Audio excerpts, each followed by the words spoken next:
Hey guys, I am Ibigandscary and bringing you another StarCraft 2 replay, this time featuring on our top left-hand side MgZ's SoulReaveR. He is our blue Terran. In the top left-hand side and the bottom right, we've got our barcode Terran, which is actually DJHelium, and he's sitting on a very early SCV, probably for scouting, possibly for cheese, because it is absolutely super early. Alkaline Waste is our matchup. Both players are within Masters. I believe at the time of this game they were in Diamond. However, they have since moved up to Masters, which means that probably haven't improved, but more likely they have settled into the league that they're more accustomed to. I also really like SoulReaver's name because he has that nice symmetry where capital letter. I like the symmetry. I love the symmetry. DJHelium, though, is liking the cheese. He's got almost 150 minerals saved up. He's probably going to be throwing out a barracks right there. I couldn't assume anything else that could possibly make sense. I mean, you need a barracks back at home, at least to throw down that factory if you want to do some sort of proxy widow mine shenanigans. But really, proxy play doesn't play too heavily into Terran versus Terran. Any mirror matchup, really. Proxy play is nigh unheard of, except maybe with Protoss and Starports, but I digress. I need to tell you before this gets too underway that I am definitely recovering from the flu. Had an issue with my voice a short time ago, and I'm still coughing up stuff like there's no tomorrow, mostly alien gunk, but I'm not going to go into too much detail on that. Regardless, you're probably going to notice that my nose is very stuffed up, and I have a very nasally voice, so I do apologize for that, but deal with it. People get sick.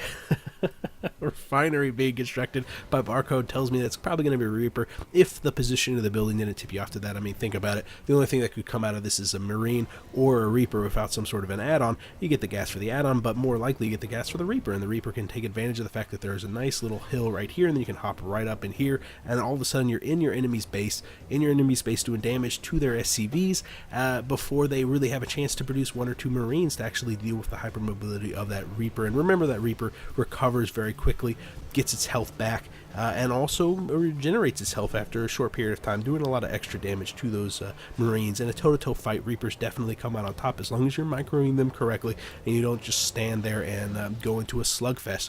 On the other side of things, Reaver has succeeded in moving out with his SCV, getting a nice scout off, sees that there's absolutely nothing back at home. He's going to know instantly that a proxy sort of Reaper is going to be coming in a very short period of time, maybe not expecting it this quickly, and here we can already see that the Reaper is getting in there, doing a little bit of damage, moving out of the way as soon as he gets within red health. Did quite a lot of damage to the Marine, but obviously the Marines are so robust that if you do choose to go toe-to-toe, while you will be trading blows very cost effectively, as long as you keep that Reaper alive, that last couple of words in that sentence is so very, very key. You need to keep your Reaper alive. You've got to be cost effective, and because of that, DJHelium is going to be playing a very micro intensive build designed to keep SoulReaver contained in his own base and buy time in order for him to get up something else. So he's got that double refinery back at home. He hasn't thrown down a single barracks just yet, so he's going to be relying exclusively on these Reapers to keep SoulReaver contained. And SoulReaver already has two barracks.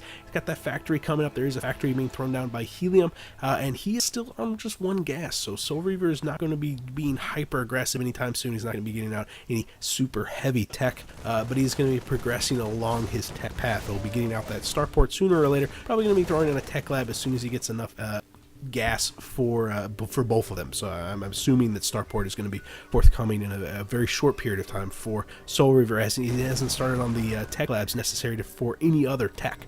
The Marines playing pretty frisky with those Reapers. One of those Reapers do go down, but remember, this is designed strictly to hold SoulReaver in check, and SoulReaver is he's in check. He's not moving out anytime soon. He's got his Marines very defensively postured along pretty much the only way into this map, still producing those Reapers, but at a very slow rate. I mean, he hasn't thrown down a reactor on this barracks. He's not investing over much into it. Back at home, he does have a tech lab coming down on that barracks. Is it destined, or factory, is it destined for the other factory? No, definitely not. I thought maybe that was a starport. He was going to be transitioning to Banshees or something like that, but I must be crazy.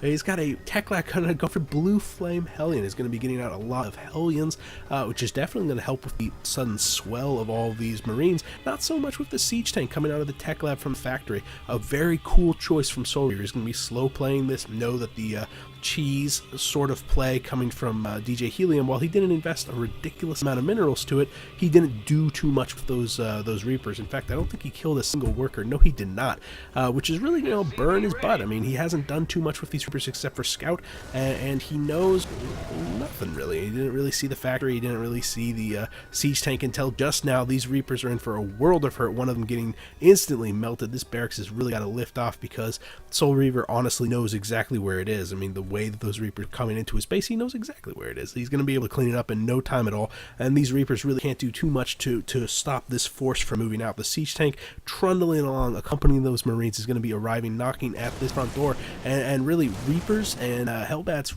or Hellions really don't do too much against the Marines. Blue Flame upgrade is going to be done. 3 Hellions are going to be popping out on the field, so bringing him to a total of 4 or 5, I guess. 2. Yeah, so 5 total, and that's definitely going to have no problem at all dealing with all these Marines. And while the siege tank is incredibly robust, pretty much a hard counter to every unit that is currently under the control of DJHelium, it's still just one unit. I don't care how hard of a counter it is, it's just one unit. It's going to be able to be cleaned up just sheer power of numbers. There is another siege tank coming out, and we've seen the barracks reposition itself just to see exactly what is going on inside the main base. Inside the main base for DJHelium is a bloodbath. I guess there's not a lot of blood when you've been cauterized instantly by the Blue Flame Hellions.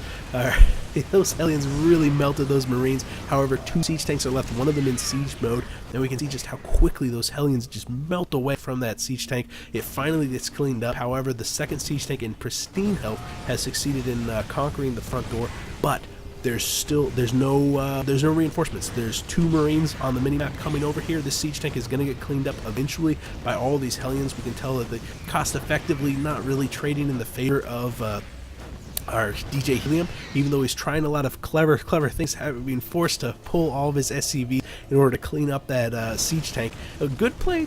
I mean, good hold. He was against a hard counter with just Hellions managing to clean up all those Marines as they pushed forward just outside of the range of those siege tanks. I am impressed with the micro control that DJHelium was doing. Even though he'd set himself up to be in a rather disadvantageous situation, he's definitely handled it very well. He's stabilized just a little bit. Switching over to the economy, 25 over 26. We don't see a second command center coming up from DJHelium, but the second command center, the natural, is going to be taken in just a handful of seconds by SoulReaveR. He's got 2 siege tanks. He's transitioned over to Marauders, which is a fantastic choice.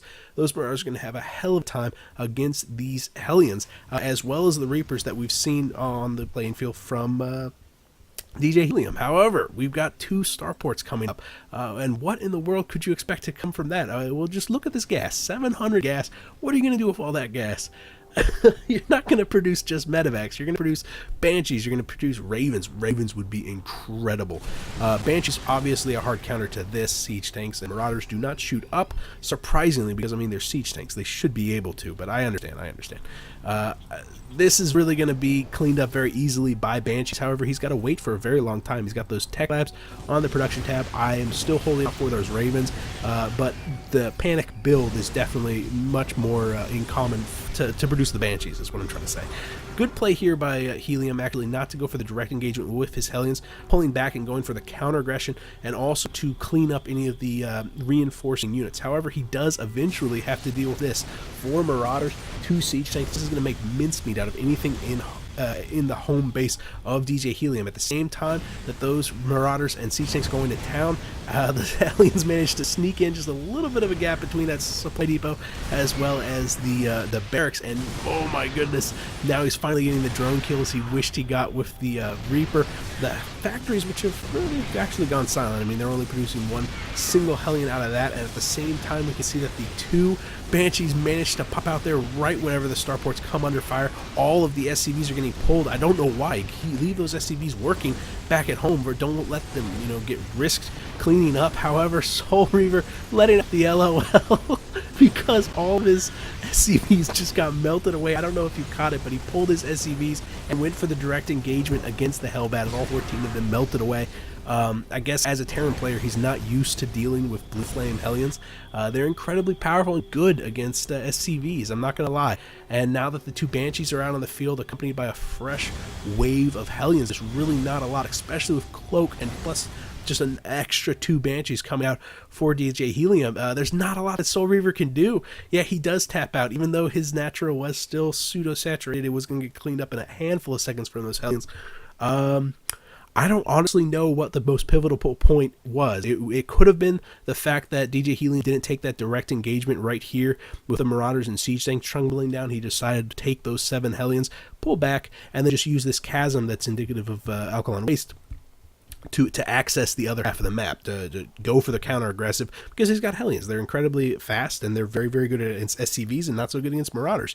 That could be a pivotal moment. I don't know if the dealing with that initial push with that single Siege Tanks and those Marines, that could be a pivotal moment too. He chose to engage with those Hellions as soon as the Marines decided to push too far forward, just outside of the range of the Siege Tank. Then he pushed in using the superior range. I'm always surprised at how much range the Hellions actually have. It's for their splash damage.